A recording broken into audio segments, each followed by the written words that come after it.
Hey everybody, I'm Keltie Knight. I just talked to Kara and we had the most amazing conversation about the way you perceive yourself and our brains and getting outside and Hollywood and secrets of red carpet. I mean, we basically covered everything.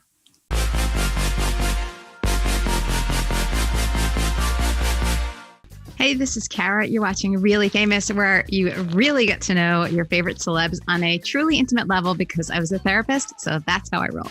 Right now, you're going to get to know Keltie Knight on a whole different level. We talk about therapy, the truth about marriage. We talk about cosmetic surgery, what she has done recently to look a little bit younger, and a lot more. Let's do it. I'm working with my stylist, Jenny, and we're like looking through dresses and from showrooms, and we're going to go do a fitting next Tuesday. So it's like that. And then additionally, I'm a psycho when it comes to my work. So I am listening to every single record start to finish, no matter what category.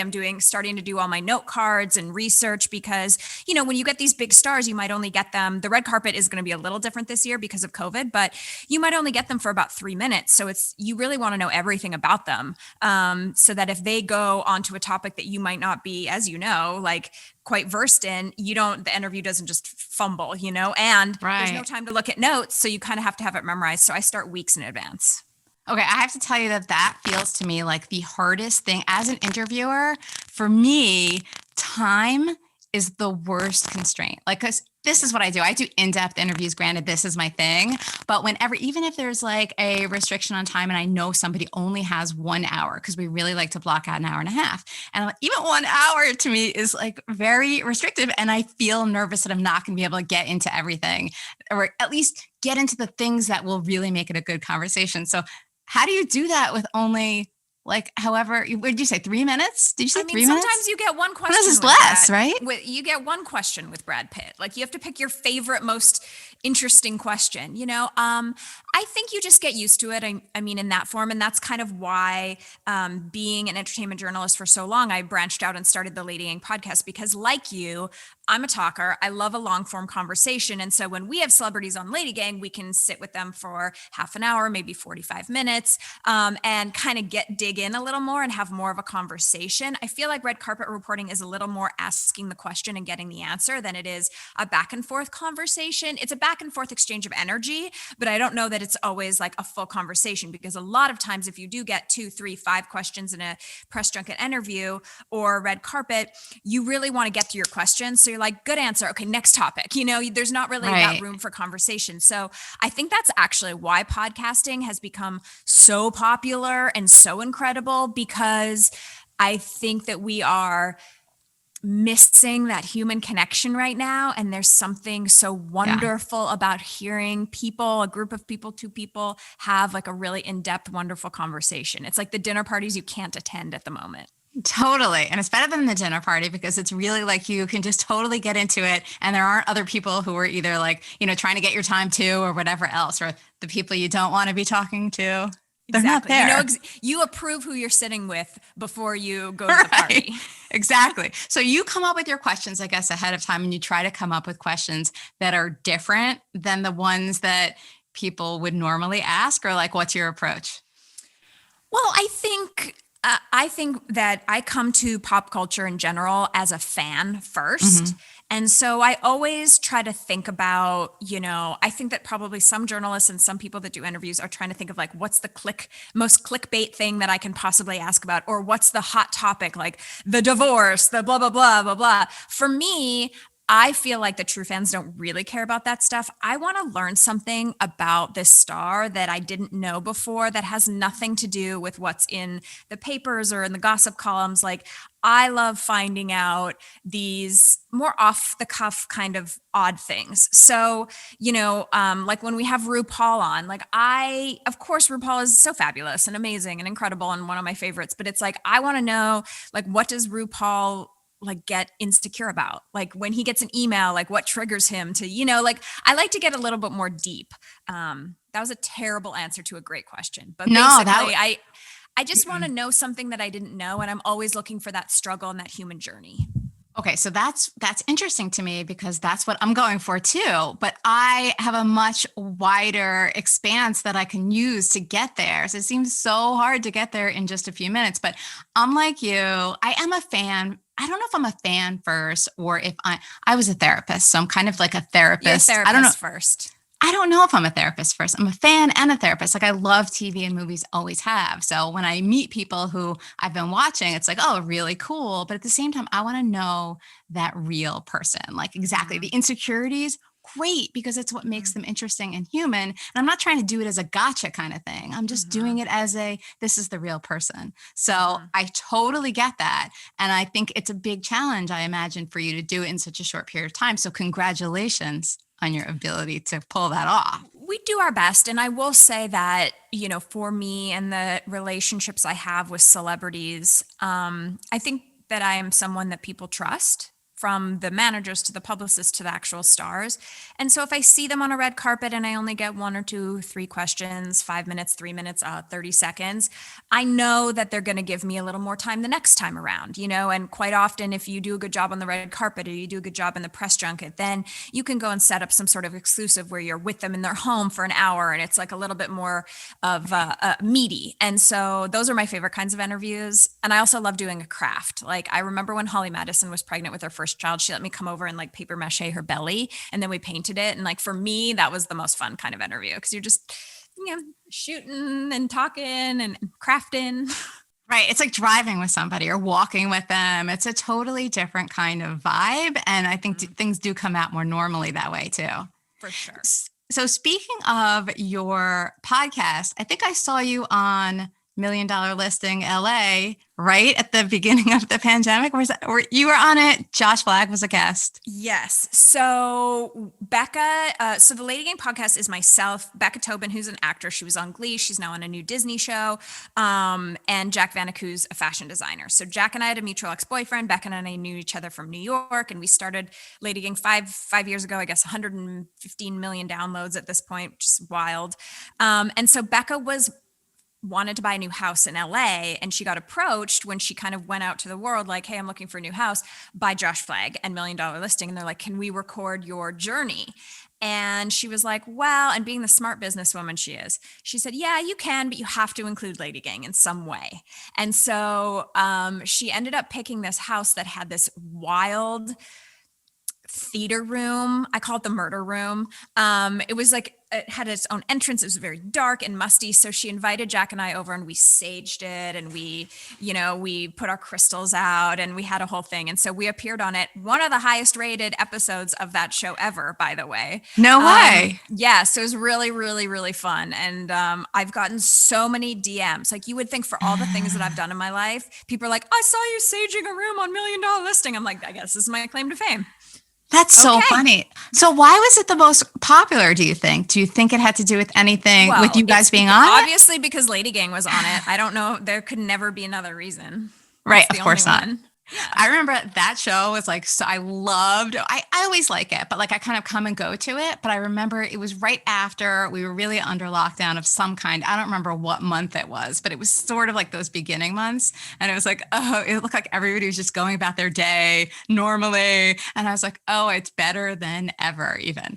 Yes. And that room was crazy. I do remember it. It was like a movie theater, right? Somebody had owned the house before and it used to be a movie theater or something. Kind of like a movie theater. It felt like it's where you hide the bodies, but listen, I have no idea. And she's since sold that house. So she moved in, she was there a year and she sold her house. She's moving to Austin after she finishes filming this show in Vancouver. So, the murder room is no more. We have to get back on. She needs a new house.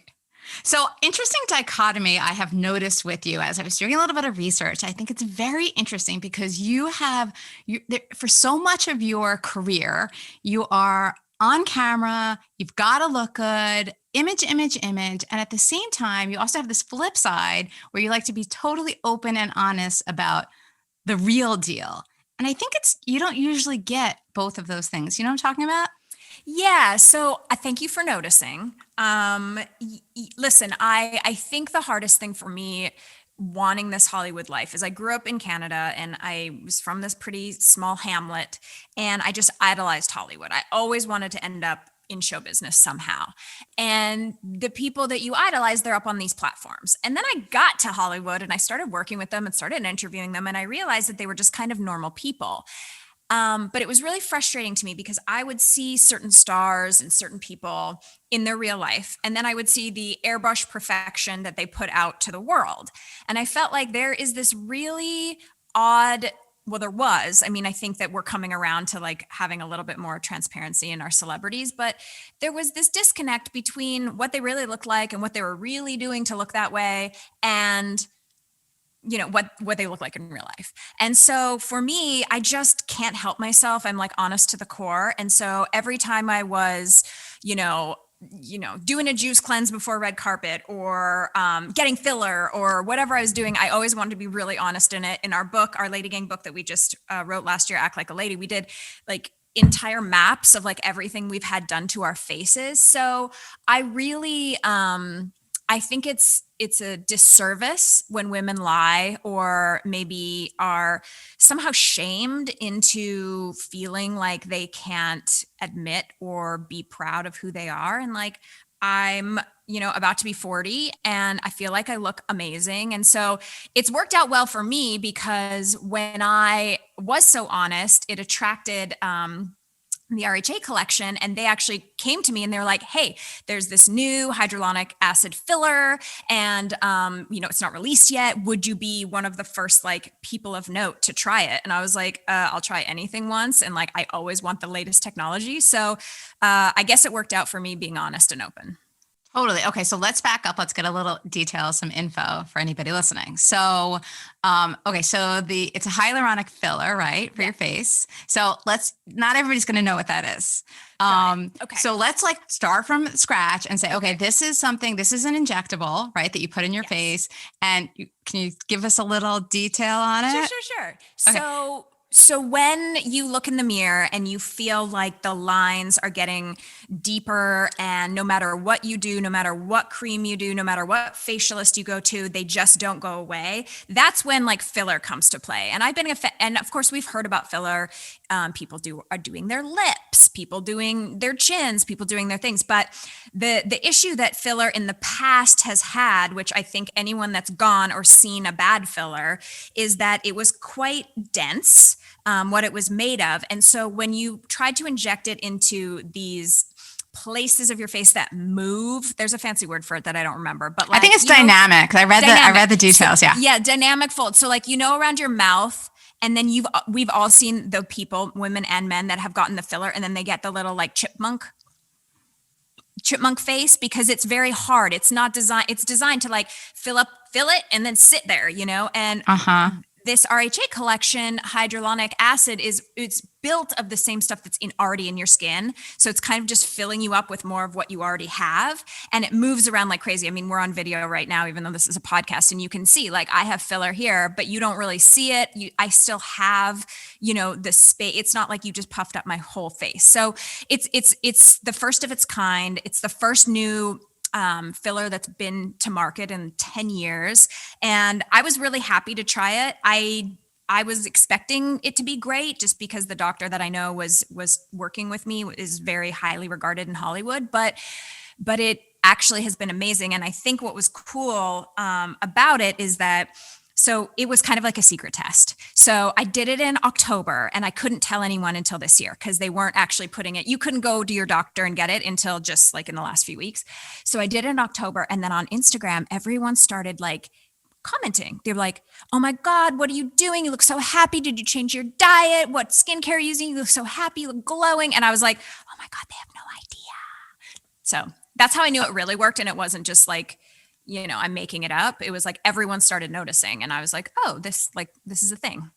Right. So this is interesting. So so two things I want to say, follow up with.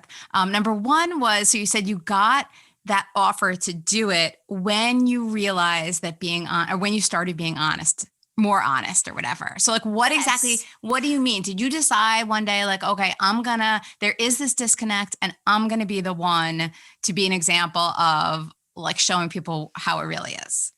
I don't think it was like I wrote in my notebook to do, be authentic. But I think that it's who I am. I've always been really outspoken. And at the beginning of my career, I did it because I couldn't help myself. And then I felt like there was a stigma where if you talked about mental health, if you talked about getting filler, if you talked about, doing hair extensions or anything that wasn't like, the norm, you kind of got like listed as like a fake girl, and I felt like there was going to be some backlash to that, but I can't help myself. I just am who I am.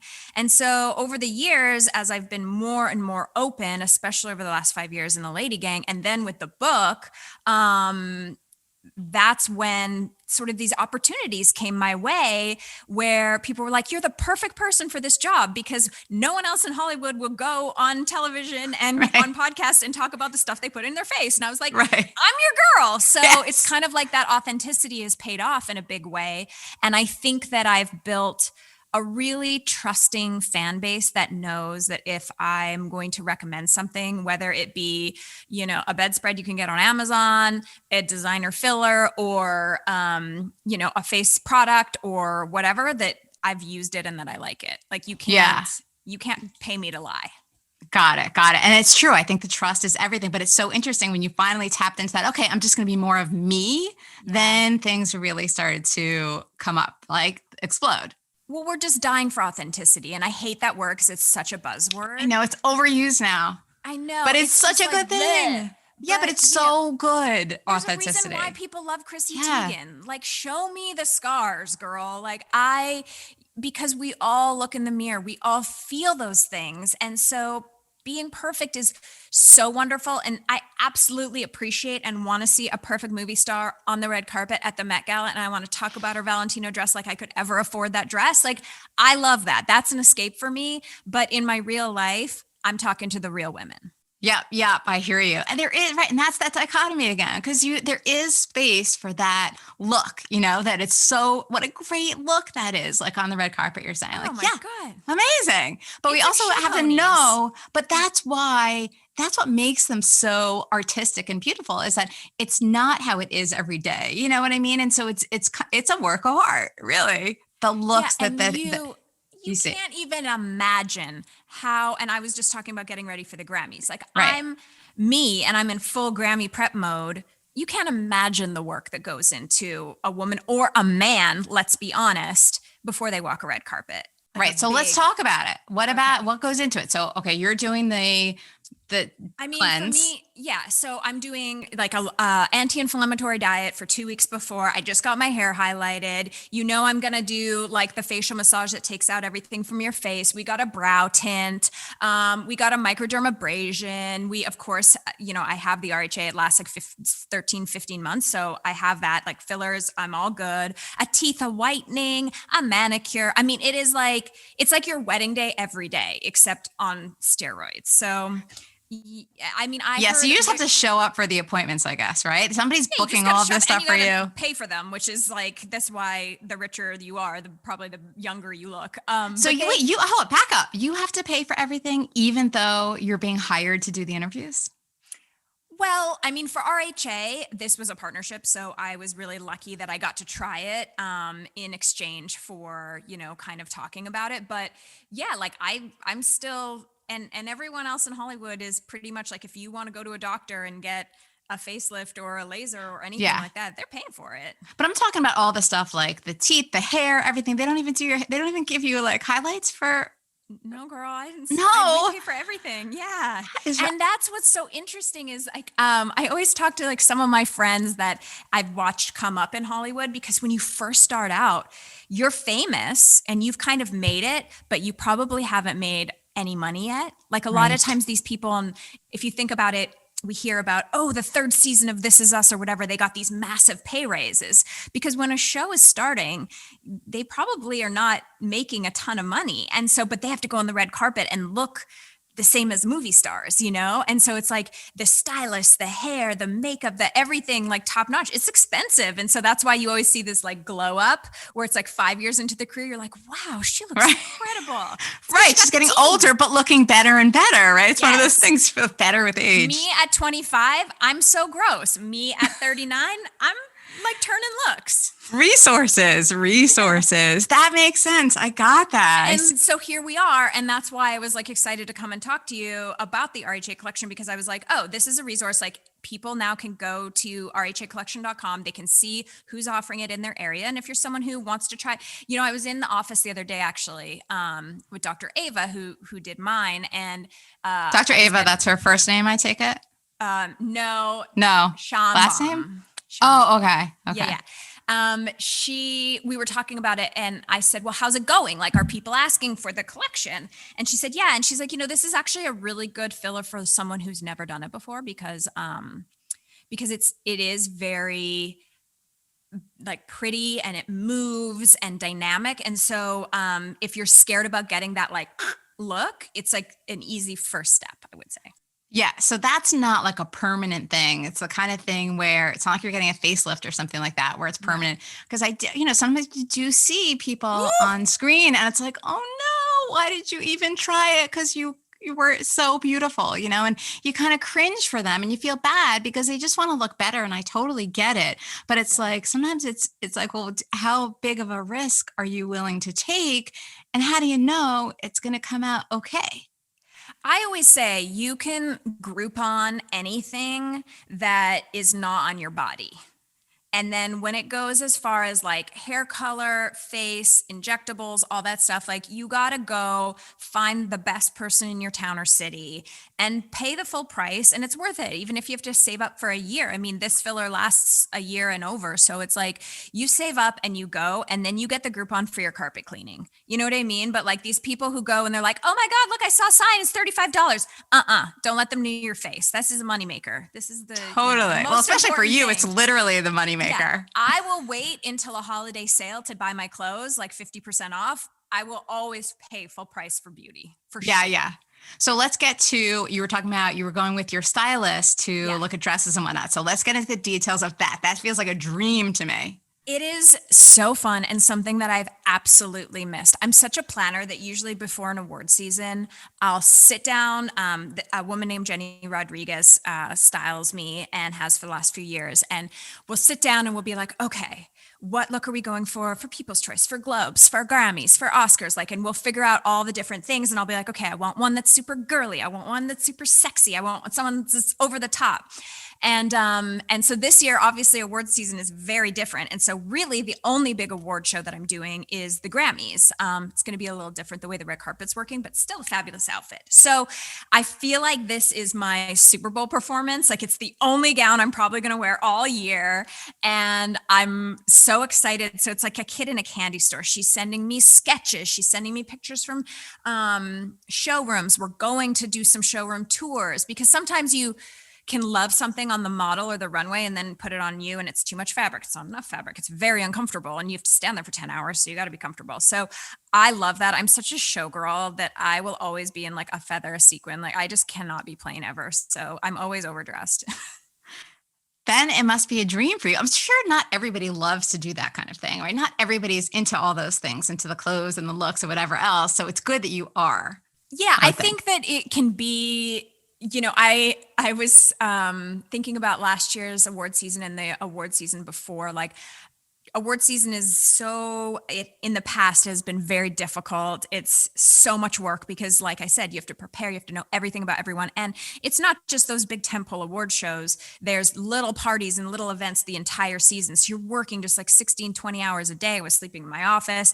And there are times where you're on the red carpet or you're wearing a dress or a really uncomfortable pair of shoes that are so cute. And you're like, why have I done this to myself? Why am I just not that person that just wears a black turtleneck to everything, But I'm a fashion victim. I'll do it. And there's been a couple times where I have bruised myself from corsets that have been too tight. There's been times where, and I'm going to like fully admit it. There's a Grammys. I was wearing a blue dress from, God, I can't remember the designer, but It was so small, and I loved the dress. I had seen like a Victoria's Secret angel wear it. So like, I don't know who I thought I was. And I definitely did like juice only for 6 days before so I could go on the carpet. And after that, I pulled it down and ate a fat burger on the way home. I was like, I deserve this. Like sometimes these samples and these couture dresses are made for runway models. They're so small. And you're like, oh, okay, well, no potatoes for me this week. It sucks. Right. So how do you keep like your confidence going? It seems to me like you're somebody who had confidence early on in life. Am I wrong? Wait, there's more. Coming up is part 2. Keltie answers this question and more. We really get into it in the next video. So make sure you're subscribed because that's coming soon. Tap that notifications bell so you are alerted when it's ready. I put links to everything we talked about in the description below, including RHA fillers, the filler she was talking about, the LadyGang podcast, and the LadyGang's book. Check it all out. They're right here below. And if you want to drop a comment, amazing. I really do read the comments just like Keltie and I talked about. So put something down. Let me know what you thought about this talk, what you think about Keltie, and let me know. I'll respond.